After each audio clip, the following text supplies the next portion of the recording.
Miclantecuhtli was lord of Mictlan, which is a northerly part of the underworld where the dead people are. Miclantecuhtli liked his worshippers to eat human flesh. Over about 4 years, Xollotl the psychopomp would bring a dead soul through levels till they reached the furthest, Mictlan, next realm over from the realm of tempests, where the god with a string of human eyeballs around his neck went about in an owl feather hat adorned with paper ribbons.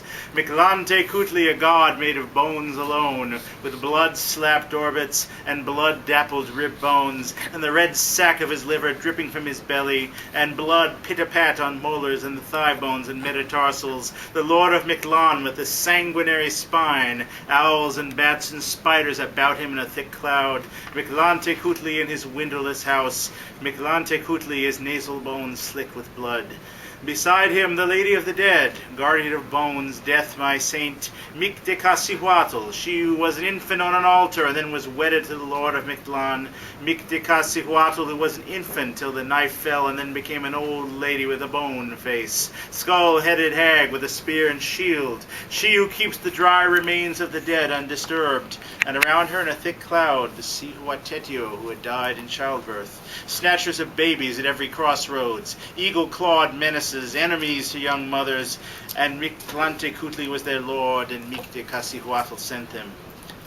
Quetzalcoatl came to bring the bones of the old gods, and Miclantecuhtli, all unwilling, consented to permit this if Quetzalcoatl would toot the conch horn.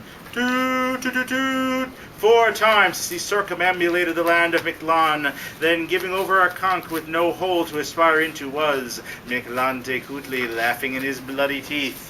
But Quetzalcoatl, that clever spirit, found worms to drill holes in the conch for him, and bees flew in to make music in the big shell. Toot, toot, toot, toot.